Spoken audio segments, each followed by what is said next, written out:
Selamat berjumpa, warga belajar sekalian. Perkenalkan, nama saya Mika Valerin.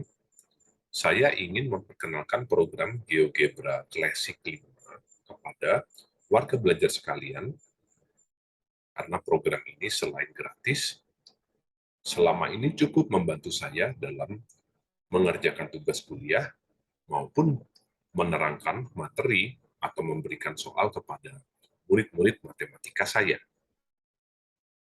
Untuk membuka GeoGebra, kita bisa mulai dengan membuka browser dulu. By the way, saya memakai laptop ya. Nah, kalau sudah buka browser, kita bisa ketik di sini GeoGebra. Nah, pada saat kita lihat hasil pencarian, kita klik yang paling atas ya, www.geogebra.org, the world favorite free math tools used by over, dan seterusnya. Lalu setelah kita masuk ke dalam halaman GeoGebra ini, kita bisa masuk ke apps downloads. Ya, memang di sini ada banyak bentuknya, baik itu kalkulator suite, grafik kalkulator. Kalau kita tekan start misalnya, itu langsung terbuka. Jadi sebenarnya tidak perlu install. Ini tampilan dasarnya GeoGebra. Kalau saya, karena sudah terbiasa dengan GeoGebra Classic 5, itu ada di yang paling bawah, makanya saya memakai program ini. Sebenarnya fungsinya tidak terlalu jauh berbeda ya. Warga belajar bisa memulai dengan menekan tombol download, setelah itu nanti menginstall, baru membukanya. Saya sudah terpasang programnya pada komputer saya. By the way, saya memakai macOS ya, jadi mungkin tampilan yang warga belajar lihat kalau memakai Windows agak beda-beda sedikit, tapi tidak masalah, intinya sama. Kalau programnya sudah terbuka, ini yang akan warga belajar lihat, ya, yaitu tampilan dasar dari program GeoGebra itu sendiri. Apabila ingin mengubah bahasa, bisa klik ke sebentar ya, opsi bahasa, lalu pilih submenu yang E sampai I. Di sini warga belajar bisa klik Indonesian garis miring bahasa Indonesia. Nah, disitulah bisa mengubah bahasanya menjadi bahasa Indonesia. Ya.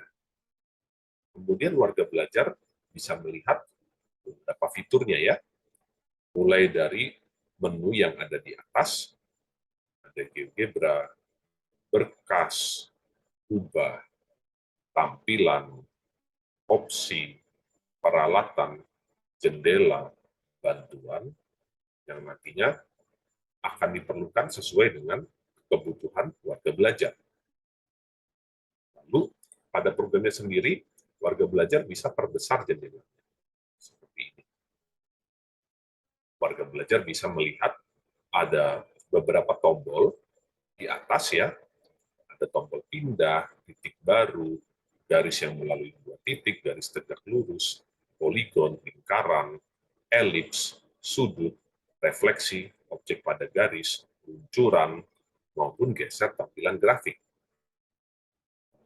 Karena tombol ini akan mengeluarkan keterangan kalau kita mouse over, jadi jangan kaget kalau misalnya mouse saya ada di sini, saya mau ke menu tampilan. Nah, saya melewati lingkaran, nah dia akan kebuka dulu. Nah, seperti itu, misalnya ya.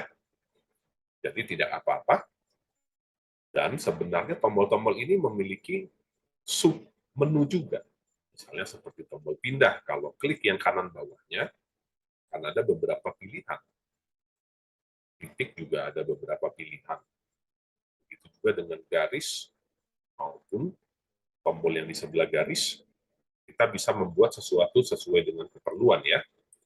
Poligon, lingkaran, elips, sudut, refleksi, atau tombol ini sepertinya tombol transformasi ya, karena ada refleksi, rotasi, translasi, dilatasi, ada luncuran, ada geser tampilan grafik, dan sebagainya.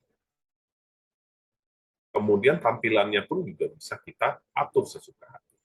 Misalnya tampilan aljabar, bisa kita geser jadi lebih besar, geser jadi lebih kecil, bisa kita klik tahan, lalu ubah posisinya di atas, di kanan, di kiri, di bawah, atau di sebelah kiri kembali ke asal. Lalu kalau warga belajar lihat ada tombol X, kita bisa tutup. Kalau mau buka lagi, kita harus ke menu tampilan, baru ke tampilan aljabar. Seperti itulah ya. Dan kalau kita mau tidak tutup tapi lepaskan, harus mouse over di dekat tombol silangnya. Itu akan ada tampilkan tampilan pada jendela baru. Bisa kita lepas. Ya. Lalu kita bisa pasang kembali ke tampilan utamanya dengan mengklik tombol sebelah kanan yang kecil ini, tampilkan tampilan di jendela utama. Nah, ke awal, warga belajar juga bisa melakukan hal tersebut kepada tampilan lainnya ya. Mulai dari tampilan aljabar, itu yang berbentuk grafik atau diagram kartesius ini, ada juga bilah masukan itu yang paling bawah. Kalau kita nonaktifkan centangnya, maka bilahnya akan hilang. Kalau kita aktifkan centangnya, maka bilahnya akan muncul. Kita belajar bisa coba-coba sendiri ya. Mulai dari tampilan spreadsheet, CAS, computer algebra system, grafik 2, tampilan grafik 3 dimensi, protokol konstruksi, kalkulator probabilitas, dan keyboard. Lakukan yang sama seperti yang tadi saya lakukan ya. Bisa sembunyikan atau ditutup, bisa ditampilkan atau dibuka, bisa digeser-geser lokasinya, bisa lepas dari tampilan utama, pasang lagi ke tampilan utama. Untuk sekarang, itu dulu yang akan saya sampaikan. Pada tutorial berikutnya saya akan memberikan hal-hal yang lebih lagi mengenai fitur-fitur pada GeoGebra klasik 5 pada bahasa Indonesia. Sampai berjumpa lagi warga belajar.